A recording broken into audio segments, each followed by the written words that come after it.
అంటే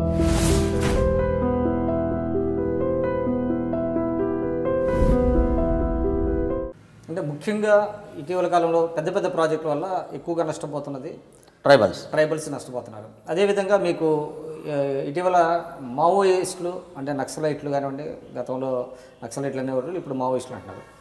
వాళ్ళ ఉద్యమంలో కూడా ఎక్కువగా వీళ్ళు ఆకర్షితులు అవుతున్నది కూడా గిరిజనులు. దాన్ని మీరు ఐడెంటిఫై చేసి ఏ విధంగా సమస్యను పరిష్కరించాలనేది అనుకుంటున్నారు? అంటే నక్సలైట్ పార్టీ పరంగా ఇవి రెండు అంశాలు ఉన్నాయండి. నక్సలైట్ సమస్యను కాంగ్రెస్ పార్టీ సామాజిక ఆర్థిక సమస్యగా చూస్తున్నది. సామాజిక వెనుకబాటుతనం నుంచి ఈ సమస్యను పరిష్కరించుకోవడం కోసం మావోయిజాన్ని తీసుకొని ఈ దేశంలో విప్లవాన్ని తెచ్చి ప్రజలందరూ మేము అధికారంలోకి వస్తే పరిష్కారం అవుతుందని నమ్మిన కొంతమంది పోయి పనిచేస్తున్నటువంటి ఉన్నారు. ఒక మాటలో చెప్పాలంటే మన సమాజంలో ఉన్నటువంటి కొంతమంది వ్యక్తులే వ్యవస్థను ఇట్లా మార్చుకుంటామని పోతున్నటువంటి పరిస్థితి ఉన్నది. మనం కమ్యూనిస్ట్ పార్టీ ఏర్పడ్డ కాడి నుంచి, ఆ తర్వాత విప్లవ కమ్యూనిస్ట్ పార్టీలు ఇక్కడ ఏర్పడ్డ కాడి నుంచి కనుక చూస్తే వాళ్ళు అనుకున్నటువంటి లక్ష్యాన్ని చేరలేరు అనేటటువంటి విషయాన్ని కూడా మనం చెప్పుకోవచ్చు. కాబట్టి ఇవాళ ఛత్తీస్గఢ్ లాంటి ప్రాంతంలో ఒక ప్రాక్టికల్ ఒక సమస్య జరుగుతుంది. విప్లవ పార్టీలో ఉండి పనిచేస్తేనే వ్యవస్థను మారుస్తామని చెప్తున్నారు వాళ్ళు గిరిజనులకు. కానీ అక్కడ ఉన్నటువంటి గిరిజనులకు ఇమ్మీడియట్ కొన్ని సమస్యలు, అంటే సాహుకారుల వేధింపులు కావచ్చు, ఫారెస్ట్ వాళ్ళ వేధింపులు కావచ్చు, లేకుంటే వాళ్ళకు ఎక్స్ప్లాయిటేషన్ ఏదైతే జరుగుతున్నారో దాన్ని చూసి అట్రాక్ట్ చేసేటటువంటి ప్రయత్నం వాళ్ళు చేస్తున్నారు. ఇవాళ ప్రభుత్వం ఎంటర్ అయిన తర్వాత నేను అంటున్నది మన ప్రభుత్వాల వైఫల్యమే. అక్కడ వాళ్ళకు ఆ ఎక్స్ప్లాయిటేషన్ కనుక లేకుంటే ప్రభుత్వమే చేయగలిగితే మావోయిస్టులతో పోవాల్సినటువంటి అవసరం మన ప్రజలకు ఉండదు. కాబట్టి ఈ ఎక్స్ప్లాయిటేషన్ ఆపే పద్ధతిలో ప్రభుత్వం పనిచేయాల్సినటువంటి అవసరం ఉంది. ఈ ఎక్స్ప్లాయిటేషన్ ఆపి వాళ్ళకి ఎడ్యుకేషన్, వాళ్ళకి ఎంప్లాయ్మెంట్, వాడు ఉన్నటువంటి ప్లేస్లోనే జీవన విధానాన్ని పెంచడానికి కావాల్సినటువంటి అవకాశాలు, ఆత్మగౌరవంతో బతికేటటువంటి పరిస్థితి అక్కడ మనం క్రియేట్ చేయగలిగితే ఖచ్చితంగా ఇటువంటి దారి తప్పక ఉండేటటువంటి అవకాశం ఉంటుంది.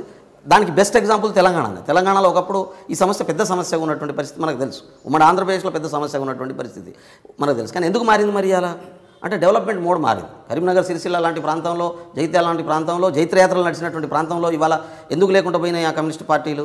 అంటే భూమి పంపకం జరిగిపోయినటువంటి పరిస్థితి ఉన్నది.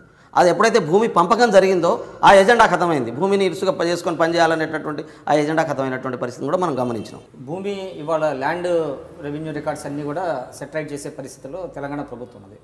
దీనివల్ల కొంతమంది ట్రైబల్స్కి నష్టపోతారు అనేటువంటి వాదన కూడా వినపడుతుంది. అది మీరు స్టడీ చేశారు దాన్ని? ఇప్పుడు వాస్తవం అండి. ఇవాళ కొన్ని మండల కమిటీలు ప్రకటించారు. ఇవాళ మా దగ్గర గూడూరు మండలం ఉంది. గూడూరు పూర్తి స్థాయి ఏజెన్సీ మండలం. గూడూరు అంటే ఏ జిల్లా? అది మా కొత్త మహబూబ్నగర్ జిల్లా, మహబూబాద్ జిల్లా, పాత వరంగల్ జిల్లా. ఆ గూడూరు మండలంలో అది మొత్తం ఏజెన్సీ మండలం. పేసా చట్టం ప్రకారం అక్కడ ఎవరున్నా కానీ ఖచ్చితంగా ట్రైబలే ఉండాలి. ఆడి తీసుకొచ్చి ప్రభుత్వం ఒక నాన్ ట్రైబల్ను తీసుకొచ్చి ఇవాళ ఒక కాంట్రాక్టర్ను తీసుకొచ్చి రైతు సమన్వయ కమిటీ చైర్మన్ చేసినటువంటి పరిస్థితి. ఆ మండలంలో ఉన్నటువంటి అన్ని ఏజెన్సీ గ్రామాలకు, అంటే షెడ్యూల్డ్ ఏరియా గ్రామాలకు నాన్ ట్రైబల్స్ని ఇప్పుడు చైర్మన్గా చేశారు.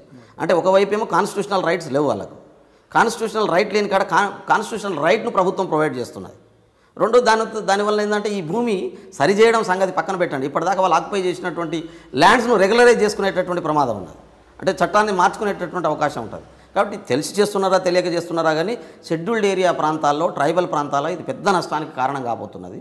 రెండోది ల్యాండ్ రికార్డులను సరిచేయడం కోసం చాలా పెద్ద ప్రక్రియ అది.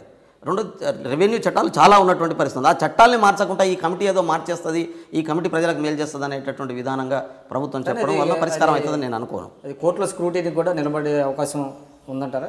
నిలబడదండి. పేసా చట్టమే కనుక దీని మీద మనం కోర్టుకు పోతే రేపు ఖచ్చితంగా కొట్టేస్తుంది.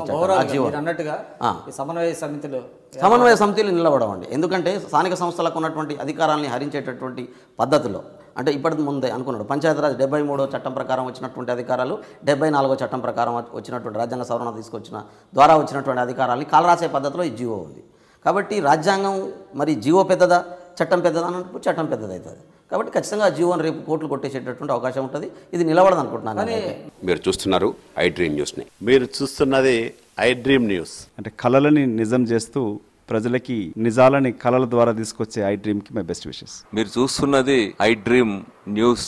మీరు చూస్తున్నారు I dream channel. For more videos please subscribe I dream. మరిన్ని వీడియోల కోసం ఐ డ్రీమ్ ని సబ్స్క్రైబ్ చేయండి. Please subscribe I dream. And I am very much satisfied with the way interview went on.